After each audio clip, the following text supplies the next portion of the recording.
Welcome to the Adult Chair Podcast with Michelle Chalfant, a place to delve into who we are, how we got that way, and explore what it takes to be a healthy grown-up. With an extensive toolbox and guests with varied expertise, Michelle will lead us on a journey to learn what it's like to live authentically and to love ourselves just the way we are. And now, here's Michelle. Hello, everybody, and welcome to the Adult Chair Podcast. I am Michelle Chalfant, and so happy to be with you here today on this December 12th. We are at podcast 188. 188. I hope you all are enjoying yourselves this holiday season. We are right smack dab in the middle of holiday season. If you consider between Thanksgiving and Christmas and Hanukkah, we're in the middle of it. So how's everybody doing? I'm wondering, are you all in your adult chairs, I hope? We have less than 2 weeks till Christmas. Kind of crazy. But I hope you're all in your adult chairs. And if you're not, by chance, then you know what you need to do. You need to come join me in Charlotte in January 30th, 31st, and February 1st. I'm in Charlotte teaching another adult chair workshop. And that is the place to come and really experience. That's the difference. And I love all you guys. You send me such beautiful comments about the podcast, how much you love it. When you attend 2 to 3 days with me, I walk you through so many different experiences. You know, I'm all about experiential work. I love that. So you experience your child. You know then what to do with your child because I teach you how to do it in the class. You experience your adolescent, which people go, I don't want to do that. But you do in the 3 days. You learn all about your own ego structure. You learn all about and experience the energy of your adult chair. Because I walk you through all these beautiful meditations and guided work and journaling. You do group work, you do individual work. There's so much that I jam into the 3 days, but really it's all to help you have the experience of the energy of each of these 3 chairs. And you can participate as much as you want or as little as you want. In fact, when I was in San Antonio, there was a woman that came up at the end of the 3 days and she said, I'm not sure if you noticed me. And I said, oh, I did. You're in the back row, way in the corner. And she said, yes. And she said, this was transformational and I didn't really want to participate. And I got so much out of it. I said, that is what I love to hear. And I hear that all the time. So you can participate as much or as little and you get just as much out of it.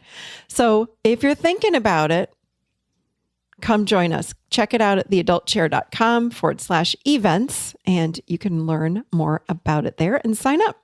So today's show is a good one. We have someone that I've had on before, Patti Elledge. She's amazing. Love Patti. That's why I invited her back. We're talking today about the wisdom of the body in healing. And I'm talking healing emotional wounds, trauma, abuse. We're going to talk about how we heal those things through the body. She's an expert in this. We talked about healing early developmental wounds. We talked about attachment. We talked about attachment and attachment wounding. What happens in childhood that creates these attachment wounds? Also, how we then incorporate the body into this healing. What happens? What do we need to do? We talked all about that. The felt sense, which is the body memories. We got to get into the body memories. She walks us through how we do that. You know, sometimes we have listeners that were abused as children, and she got into how then again we have to get into the body to even heal those wounds. She is also a specialist. I'm going to call her with trauma, with neurobiology. She's doing a course right now on somatic mentoring. It's amazing. I talk about that at the end. But also, we talked about the nervous system regulation. It's the Polyvagal theory, which Stephen Porges, for those of you that are therapists that know this work, she knows this backwards and forwards. We talked all about that too. So this podcast is jam-packed with not only great information, but great information that you can apply right away. So I'm going to jump in, but here's Patti. Patti Elledge is a somatic experiencing practitioner who has specialized in therapeutic application of neuroscience for more than 40 years. And she's also a faculty member for Diane Poole Heller's work, which treats adult attachment wounds. She has a broad clinical background in treating developmental and attachment-based traumas, offering somatic strategies to access healing. She has worked directly with babies, children, and families for more than 20 years prior to her SE training in the late 90s and weaves cutting-edge strategies from the fields of interpersonal neurobiology, sensory processing, developmental differences, neurodiversity, and embodiment through movement and creativity.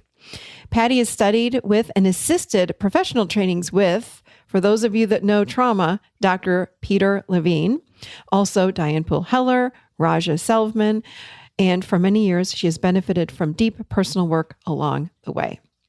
I cannot wait to have you, if you haven't met her before, I'm going to say meet Patti, but also hear from her again. She is such a brilliant teacher and therapist. So you're going to love this show. Here we go with Patti Elledge.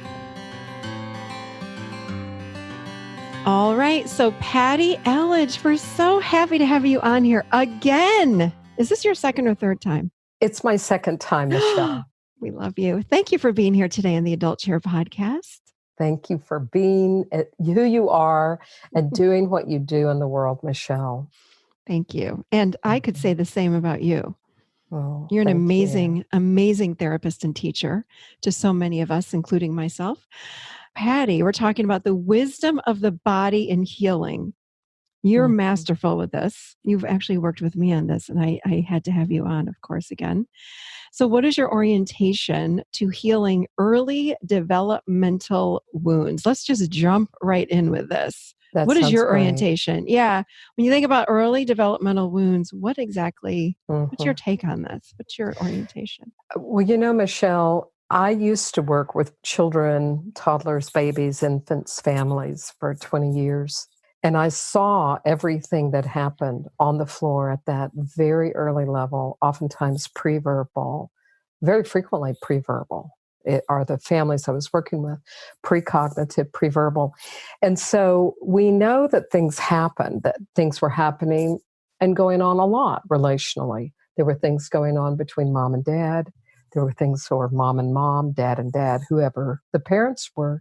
The child is learning from those early diets and those experiences. So where in the world, this is my orientation, where in the world does all that information go? So if it doesn't go in words and narrative and cognitive understanding, where do those earliest relational experiences go? And they go deeply into the body. They are layered in, they're layered into these experiences that we have with one another, into regulation or dysregulation, rapid heart rate or slower heart rate. So these things that are layered in, we later call body memories, as you know. You're an expert at adult trauma and adult trauma healing. And so we really want to be able to include your listeners in this idea that the body is very important.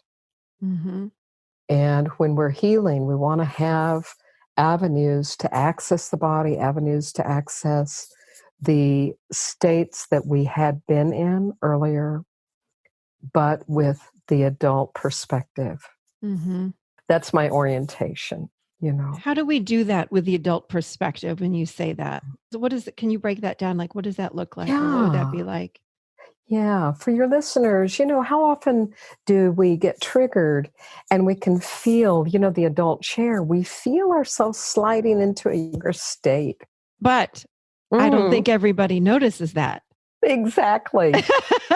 I know you're right. And because I know this is true, but that's a key point that most people, when they're triggered, I don't mean to go off on a tangent. Please do. But I want everyone to hear this. People ask me, what do I do with triggers? And I think you just made a great point. When we are triggered, ask yourself how old you feel. even if you can't get an age, like I'm 8 or I'm 5, do you feel younger than your current age? And how much of the time is that true, Patty?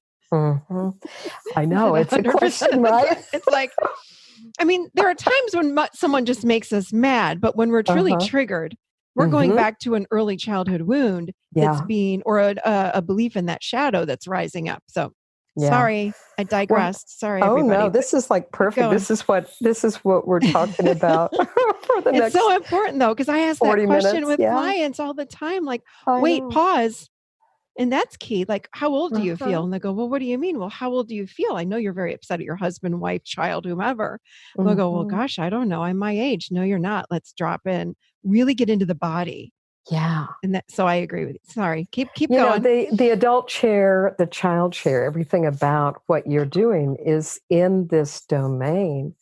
And one of my earliest really powerful therapeutic times when I was much younger and getting my own therapy. And I was in a partnership. I was so mad. I was spitting mad. I was so furious.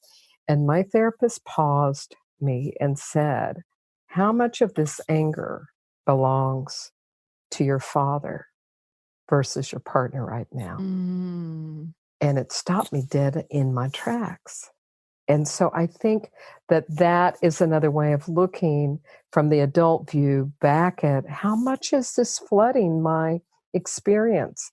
I am angry that he walked out when we were we were arguing and then he walked out the door. It was a pattern. He would leave and not stay with the engagement. And so I was very upset about it. But it really, the anger that took the top of my head off, that amygdala trigger, that kind of thing was definitely from the past. And so, my perspective on healing, I think being with families for so many years and seeing everything under the sun that could happen and did happen, and then working with adults now, for me, including the body and really helping your practitioners that are listening, your whole group of people that are learning so much about healing, their own healing, and to understand why the body is so important to include. Because we get into dysregulated states. Insecure attachment is really marked by dysregulated states and a lack of capacity from the parent's point of view for emotional maturity. Emotional capacity to be with their little child. Where do all those emotions go? Where do those emotions go if a parent doesn't have the capacity to hold that child and help re-regulate, help the child feel heard, help the child feel understood, and move them forward into a regulated state? So insecure attachment styles are essentially immature parenting from an emotional perspective. And how many parents are mature when they have kids? Yeah. I mean,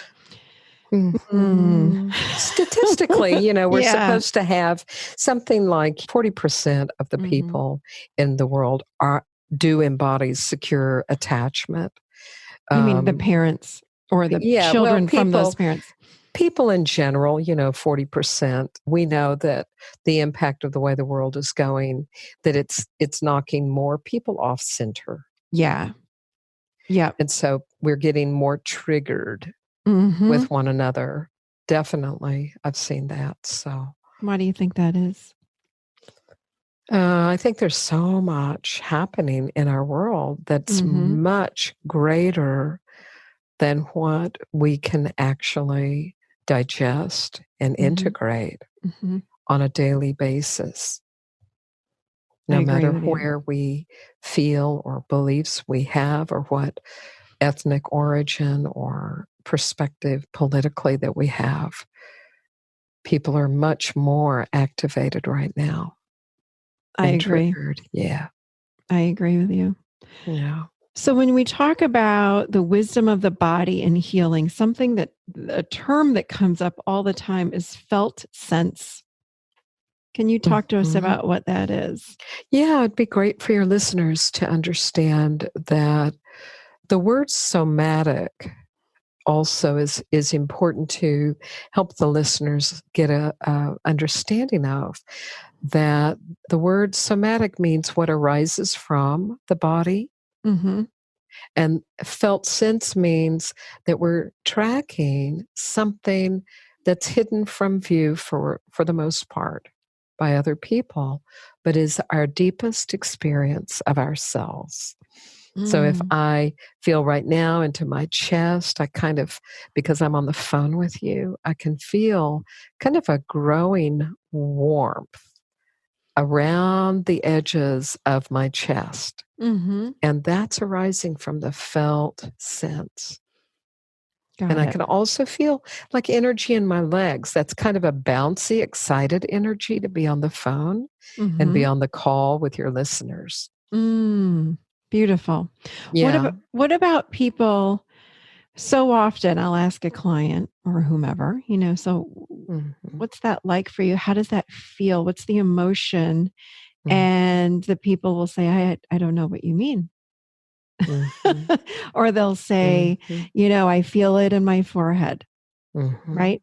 And I'll say, well, if you drop below your chin, what's going on there? And really, there is they have a very, very difficult time. I find a lot of my clients with anxiety have a very difficult time going in there. Yet Mhm. I know that's the avenue for their healing. It is. So what would you say? What advice I would say, or I want to ask you, would you give to Yeah. people that have such a difficult time knowing what their felt sense is? How do they get in their bodies if they're not used to being in the body? How do they even begin that process? That's a great question, Michelle. Yeah. So many people that end up on our doorsteps as therapists are deeply traumatized. Right. And the last place that they really want to go, they know they need to, but the last place they want to go is into their bodies because of the amount of abuse that they endured or the kind of neglect that they went through, emotional deprivation. Then they may feel like, I can't go there without it being a landmine.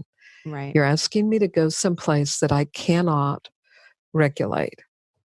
And part of it, there are two different topics. I kind of am answering a little bit different topic than what you asked. You asked about that they don't have sensation. I'll talk about that in a second.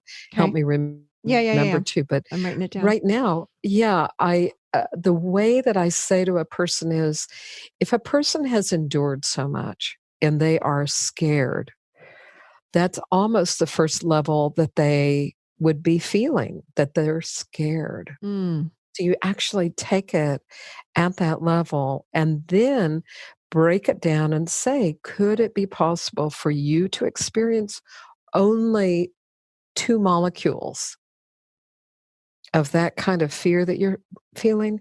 And as you do, look around the room and see if you see anything that also offsets that fear. Like maybe I see the eucalyptus plant, or maybe I see the lamp that's so familiar. And as I feel 2 molecules of my fear, I can also see the lamp, and you kind of mix it into the present moment, because that's what we're really trying to do, is bring ourselves coherently in the body back to the present moment. I love that. So kind of weaving the fear, because that is the first thing. And sometimes people feel anger, like really pissed off, excuse the verbiage, but angry that they have to go into their bodies because they have been so abused. And so good at walling that off and blocking that off because they don't want to go back in there. Yeah, let's talk about that question that you asked. The first question is, if people don't have any sense of sensation at all, they can't track it, they don't know. I just ask them to make movements like open and close your hands for a moment. And squeeze them really tight for the listeners. Not if you don't want to, but if you want to try. Try taking both of your hands, squeezing them really tight, and holding really tight in that real tonic, clonic tight fist, and then slowly open it. Now, me even doing that on the show here right now, I could feel kind of a little warm surge through my heart. As I let my hands open, I felt a little movement of energy in my heart down my arms. Mm. So we're trying to build capacity for going in more neutral ways. As you build resource, build safety, and build more connection with being in the here and now. As we know, stories they bring in, when we tell a story, they bring in a lot of the experience that was loaded during the actual event. So it's almost like we're replicating that as we tell a story over and over again. Mm-hmm. And that put us way back into the trauma field.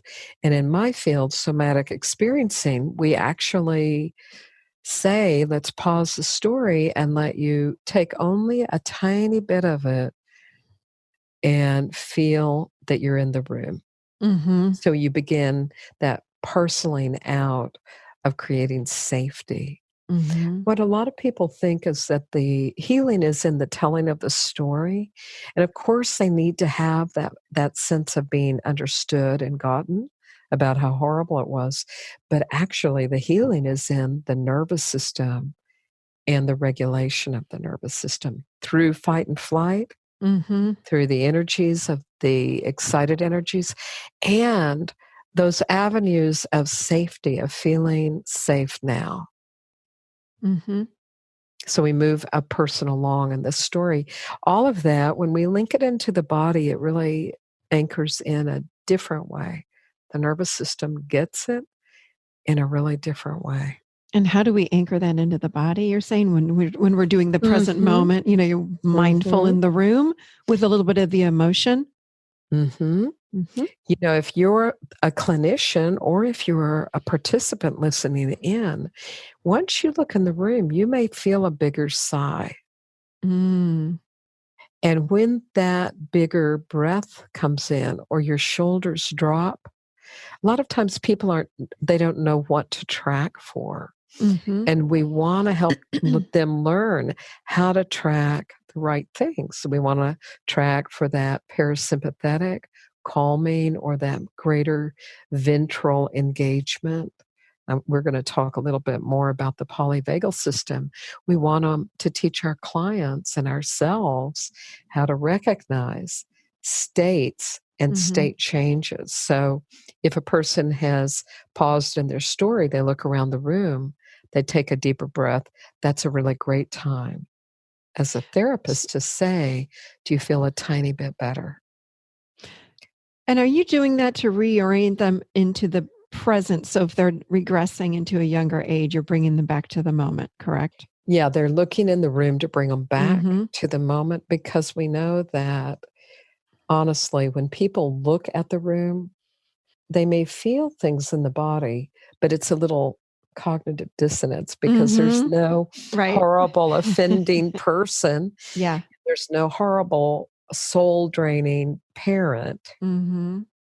And what they do see in the room is familiar and soothing.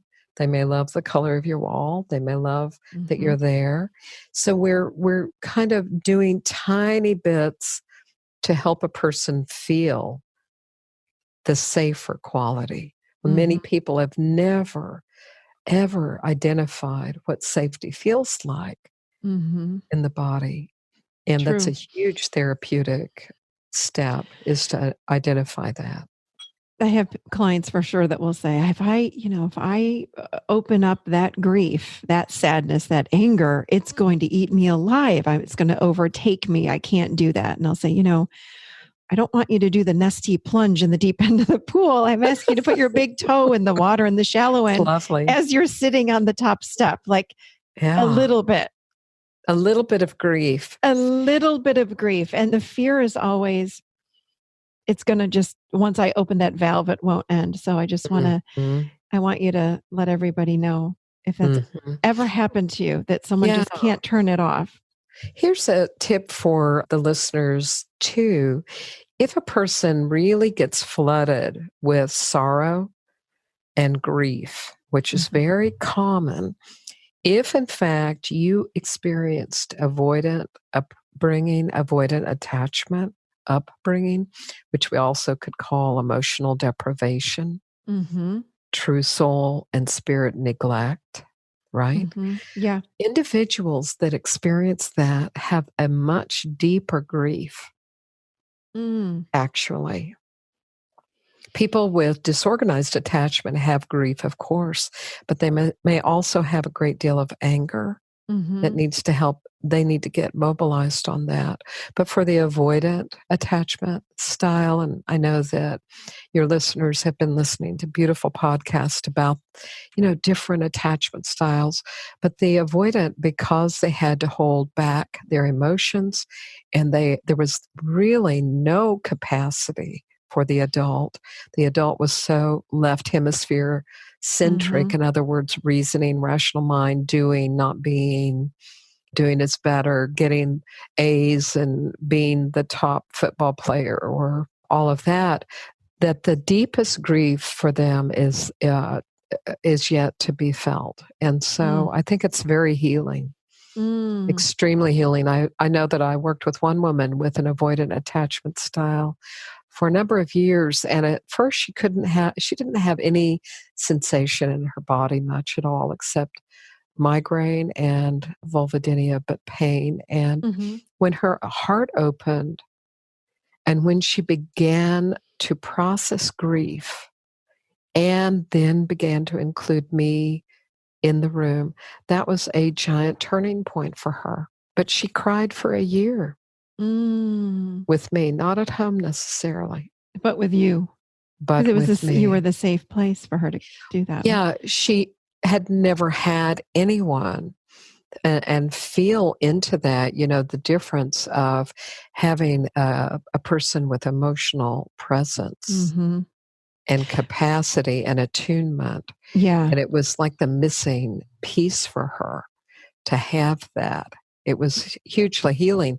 And her migraines began to dissolve. That was my So next see, question. Yeah. yeah. Do you So find that that's, the physical illnesses and yeah. manifestations seem to go away when hmm we really start working in the emotional body and doing this releasing and just feeling these hmm emotions? And having the energy move through the arms and legs, Mm-hmm. through the heart. Yeah. I mean, and everybody's got a different pattern. I also want to say, Michelle, that working, with individuals, thousands probably now, that each individual has their own adaptation and their own neurological patterning. Mm-hmm. If they're healing from trauma, they have a pattern. And so that's part of the joy is sharing that we're working with this pattern and for them to Mm. understand it and be educated, psychobiologically educated about their pattern. I love that. So why, Patty, does it seem even more important right now to heal, with the climate changes and so much global strife right now? Mhm. Why is it so important really to heal? Oh, Michelle, it is a topic that's so dear to my heart because I maybe have a wide perspective about what I call collective trauma. But we as people on earth have been through so much. Mm-hmm. And if you had immigrant family in your generations, or if you had slavery within either, if you were a slave owner in your family system, or if your family had been slaves, this strife that is here on earth and in our country is so big, and we are seeing much more of what I call kind of a global collapse.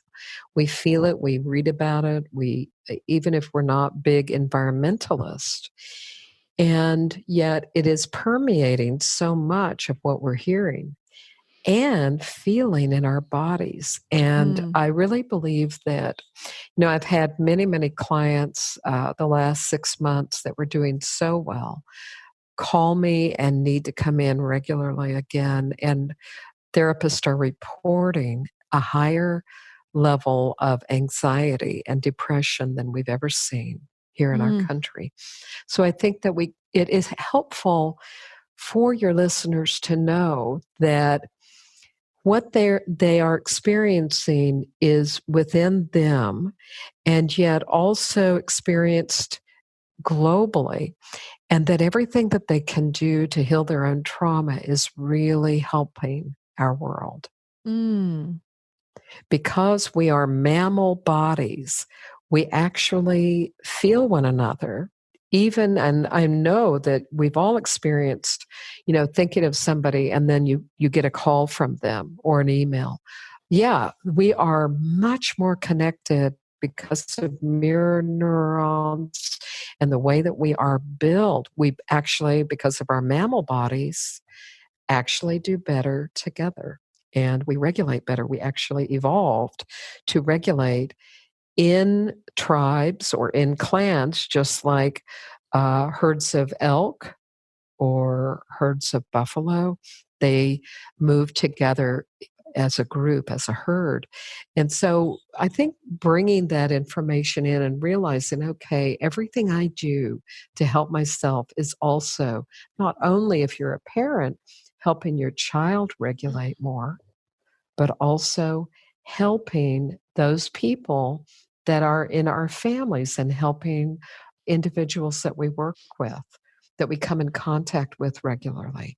When our bodies are regulated and we have coherency in our breath and in our heart rate, we're really embodying truly secure attachment in our world. So when we work with ourselves and do our own healing, you're saying this is creating help or healing with others without them even knowing, because we just continue to work on ourselves. That's right. Yeah, I It agree. is, and there's something that, as a teacher, I teach Dr. Diane Poheller's DARE work, and that's dynamic attachment repatterning. It's a beautiful work on utilizing the body and somatics to help heal early attachment wounds, early adaptations. But when I started teaching them, Michelle, some 8 years ago, courses, I would stand and look at the entire group. And of course, I'd been a one-on-one therapist for, 30 years at that point, 32 years. But I started seeing coherency waves in the group field. And what I believe fully is that we as a people don't realize how beautiful that is. We do when we feel it at church, when we all are in the same place, in the same mind. We can feel that incredible collective energy of healing and beauty in the heart, in the church, the synagogue, etc. Yeah. But I started seeing it when I was teaching therapists about these tools, and I would see more regulation coming in day 1, day 2, and it was incredible. And I knew, and now there are many, many people that are beginning to talk about that and beginning to utilize what is called we space activities and we space dyadic practices to help bring in much more of this regulation that we're hardwired for. Yeah, I mean, we're hardwired for connection. We're supposed to be with groups, or at least one other. Yeah, with groups. Yes. And the thought that we have to have a significant other, I love that. But also just to have people that we feel safe with and comfortable with on your block or in your apartment building. All of that is hugely important and not to be minimized. I agree. I want to talk a little bit about the polyvagal theory. Yeah. Something I love and something you talked a lot about in one of our last trainings. Yeah. Talk a little bit about what that is, because a lot of people are talking about the polyvagal theory now. Oh, I love it. It's getting in, it's in yoga classes. It's in... Really? Yeah. Oh, yeah. It's in workout, like workout, gyms or fitness places? gyms. People are really integrating the polyvagal theory much more. Steve Porges is a wonderful neurophysiologist, and Some years ago, back in the 80s, he's a phenomenal researcher, and he proposed a new way of looking at the stress mechanism that included the social engagement or attachment system, and said, okay, what if the vagus nerve, which is the 10th cranial nerve, what if it doesn't just house how we go into shock and freeze, but what if it also is part of the parasympathetic and autonomic nervous system and sympathetic into the fight and flight mechanism? That I think all your listeners understand that nowadays, that we're built to survive. These energies mobilize, whether it's our husbands that look at us with a frowned brow, and we think, oh my God, he's doing that again, when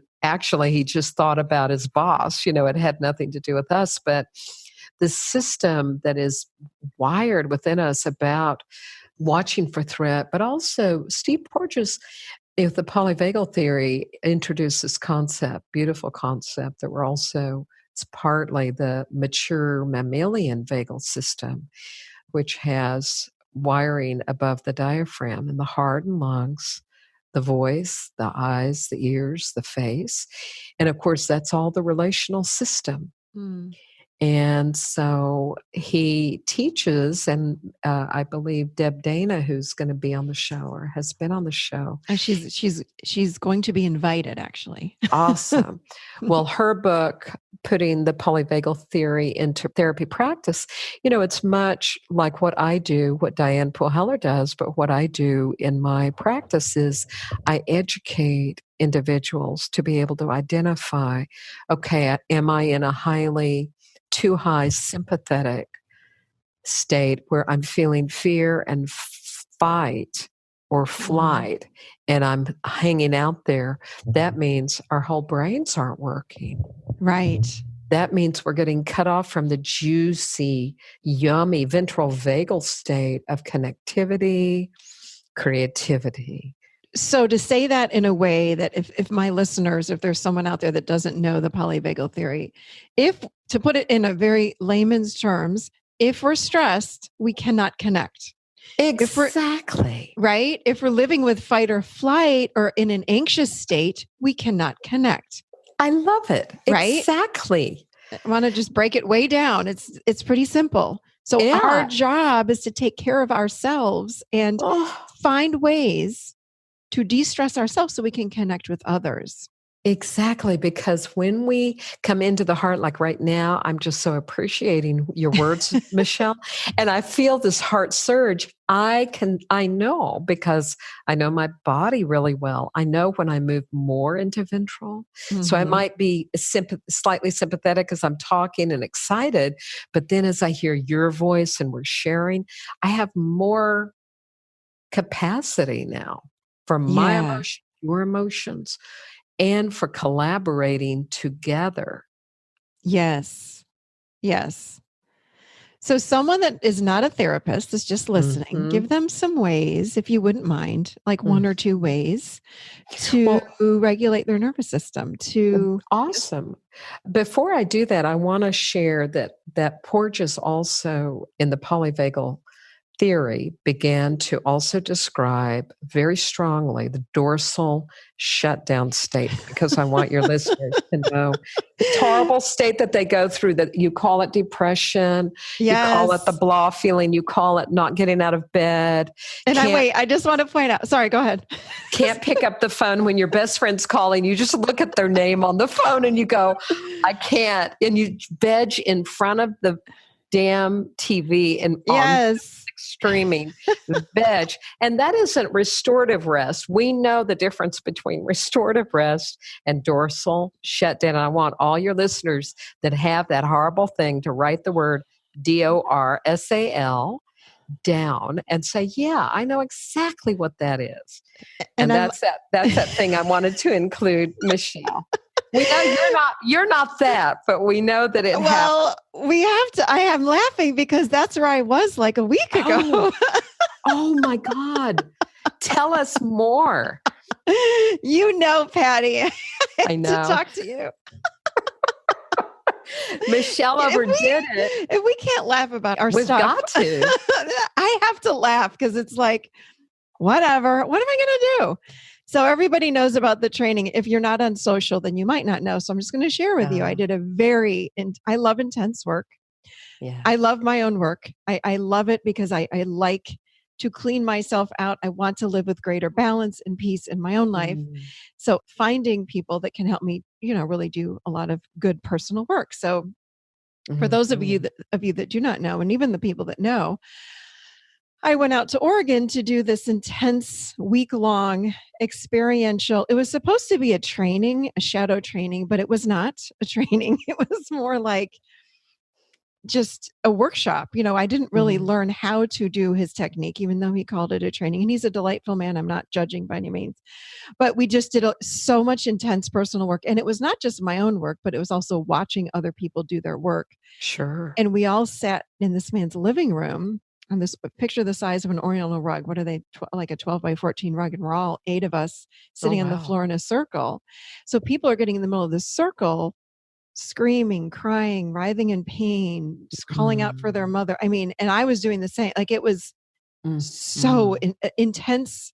Intense doesn't even touch what was happening in this room. And it was for 7 days. And I noticed, and I remember, because I'm also an empath. So I'm not only feeling all my stuff, I'm right there with that person on the floor in front of me rolling around. So again, I'm going to shorten this way up, but by the second day I was shaking and wanting to vomit, and that went on for a few days. And then I was okay. Yeah, the vomit is a big sign of dorsal. That was by day 2. Tummy stuff. Yeah. Tummy stuff is a big thing for dorsal. Oh, and so when we're in, I want to add on to what you're saying. So people that feel like they're, again, go through that list, like the depression state, the state where we're zoning out, all of that is what I experienced. And it was interesting. I stayed with a good friend of mine who's also a therapist. We stayed in the Airbnb. Thank God I was not alone because of the coherence that I needed, or the co-regulation at night that we both needed. We slept in the same king size bed. So it was fabulous. I think that's what helped me. Yeah. But then it was fascinating. We flew together from Oregon to Denver. And I actually felt okay. I didn't feel exhausted yet, but it was when we went from Denver back to Nashville, I was by myself, and she went where, on another plane. It was like, Patty, someone drugged me. Yeah. It was like separating from her. Yeah. And I'm like, what the hell is going on here? And I got on the plane, and the girls that work for me said, can you please write us like 5 blog posts, quotes? I had all this work to do. And I'm like, oh, absolutely. I'll have 3 hours on the plane. No problem. I could not, in that moment, I got on the plane in Denver, could not put my name, or could not put a sentence together. Yeah. Couldn't have typed my name. It was insane. The amount of fatigue that I had was like none other.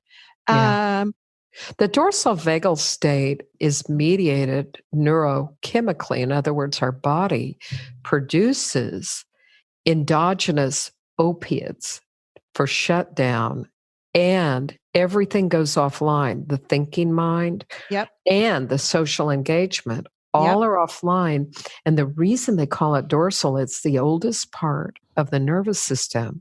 So if you think of a dorsal fin of like sharks and fish, sharks don't really have buddies to them. They don't parent their baby sharks. Yeah.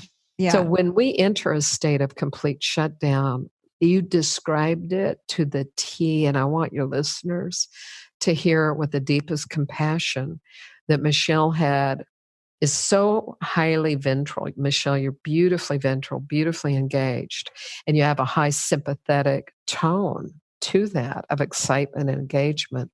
But because of what was happening in the circle, it went way beyond, and it went so above what you're normal, and you've got a giant capacity. I know this about you. It went so beyond the sympathetic capacity. There was no other place for that nervous system to go other than complete shutdown. And that is how the body is built. That's what happens and creates trauma, actually, is to go, when we go into the dorsal state, is what locks it into PTSD. Oh, great. Well, you and I talked a lot, and Thank God. we really talked a lot about Thank it. God. But I want people to know that is what happens when we Yeah. are, that analogy of zoning out on Netflix Yeah. and sleep. Mhm. I get up every day at 6.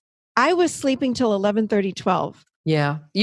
Michelle and I were in contact by texting, and I gave her some tips and things to do. 4 days later, I lived like that for 4 Mhm. days. And I thought, I'm dying. Something's wrong. And the day of my birthday, Yes. that night, you said to me, please go out to dinner with all of your friends. You need that. Yeah. And Stay I with your did. friends. And Yeah. so if you're in that state, I want to tell people, get Mhm. with your friends. You need regulation, because what I was doing was isolating. All I wanted to do was sleep. All I could do was sleep, It's which was compelling. terrible. There's an analgesic quality. The reason Yes. the body produces these neurochemicals so that Yep. we don't feel the body produces, it's not a thought process. The body automatically produces it when we're in a threat reaction strong enough so that our mobility gets overpowered. And Well, there's probably, the urge to kind of leave and to get up and walk out might have been there day one.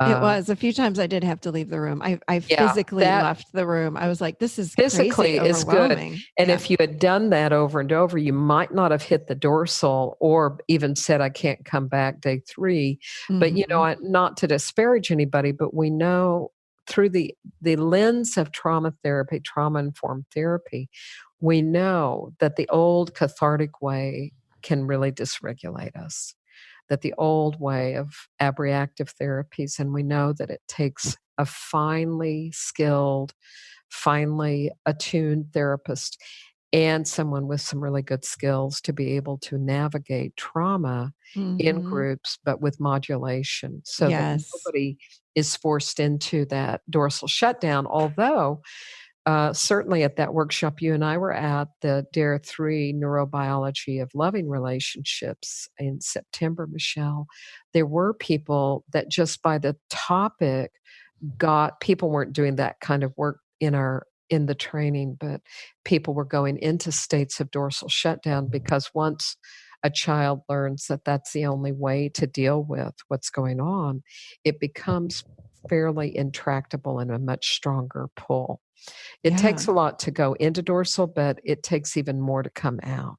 And so some of your listeners, I just want to honestly say, require that kind of fine-tuned nervous system work to help lift that dorsal brake and to help them get out of it. Because it isn't, for you, you're so darn ventral that, we could just kind of gear you toward the right stuff, Michelle. Well, I did you Um, made me take a cold shower. yeah, a little bit of cold and gargling with cold Yeah, I water. did that. Yeah. But with people who have from early on, because of the Yeah. your listeners, that's a Tell different zone. If you wouldn't mind, I know we're about up with time, but Yeah. tell us again, speaking of the polyvagal system, and if someone is living with, again, in that fight or flight state, anxiety, just give us 2 ways that people can relax their nervous system so they remember that I said earlier, like if someone's stressed, you can't connect. Well, if I'm stressed, what are some ways that we can relax our nervous system in order to connect with another or others, Well, that's plural? a little bit of a complex question because of the complexity of the polyvagal system. I really think that being around as often as you can around another regulated adult or a child can help you. Slowing your thinking processes down helps a great deal. And taking slower walks, but the question is I don't mean to avoid the question, but Mm-mm. in terms of, for me to say to somebody, use breath and all of that, I think that that's, depending on your listener, I just wouldn't even go there right now, truthfully, because I think that the complexity of each person, their pattern, their style is different. What works for one person doesn't work for another. But I like what you just said. Mm. You're right. What works for one person might not work Yeah. for another. It really However, doesn't. Yeah. Mhm. what I would suggest, please, and help me with this. This is what I share with my clients. Like, find what works best for you. So, with one client, I'll sit with them and we'll rock together, like to the left and the right, let's say, or we rock forward and backward, and I'll rock with them together. And I'll say, do you like this? And they'll say, yeah, but it needs to be faster. Okay, let's go really fast. And that's regulating. Another client might need to go very slow, and we'll do it slowly together. Another person likes breath, but another person won't like slow breath. But the key overall is to slow down. Is that not true? I mean, if you're really activated, we've got to slow down. For the dorsal, Michelle, that's why I'm saying for people, right? Well, it's not really something that I would say blanket, this blanket thing is going to help, because some of your listeners will say, I know that won't help me, But is someone in dorsal shutdown if they're having tremendous anxiety and fear? Well, okay. Yeah. So you need to figure out.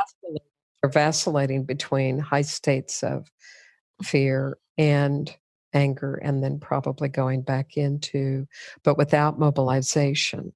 So you want to, again, I don't want to give a blanket suggestion. Right. Because I've been doing trauma therapy for 20 years. Yeah. And assisting a lot of the best names, Peter Levine and Raja Selvam, and some wonderful world-class healers. I just don't, I don't like to give too many blanket suggestions. Yeah.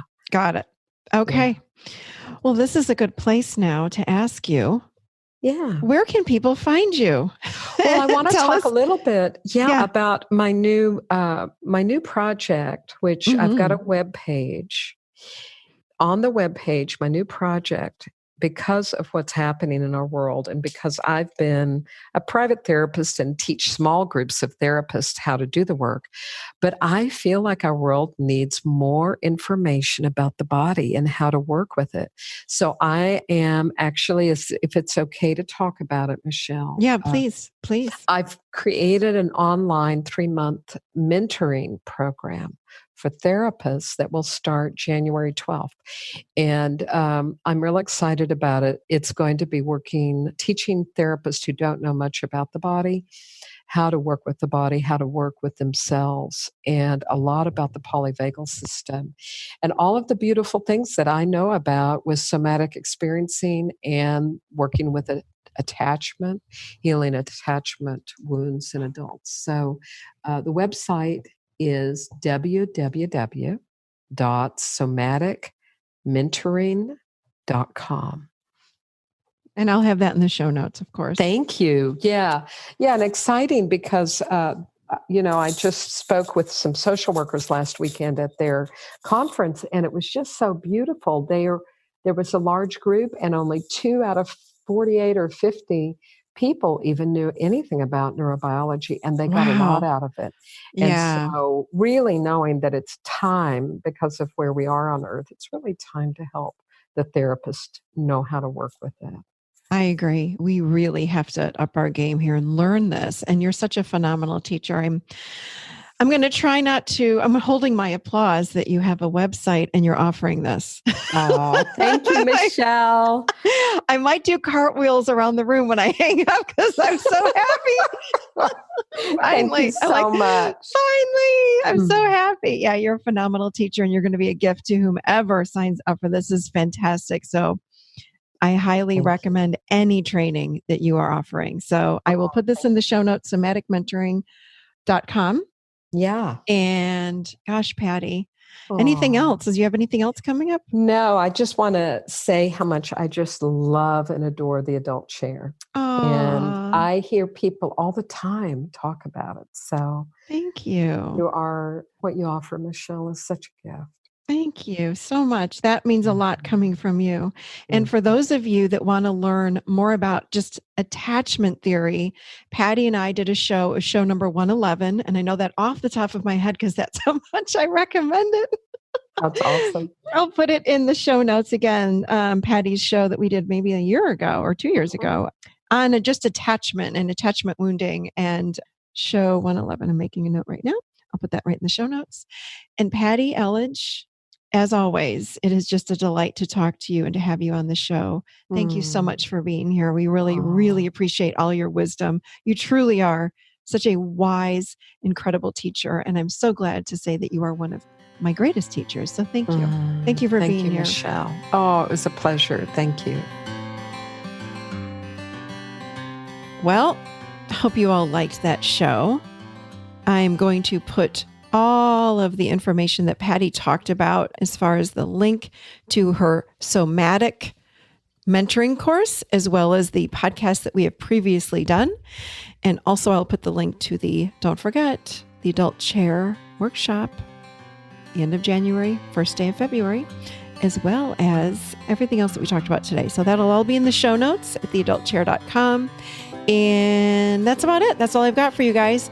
Have a beautiful, beautiful week until next week. If you're going to holiday parties this weekend, do not forget to stay in your adult chair. That's about it. Love you guys. Have a wonderful, wonderful week. I'll see you seated next week firmly in the adult chair.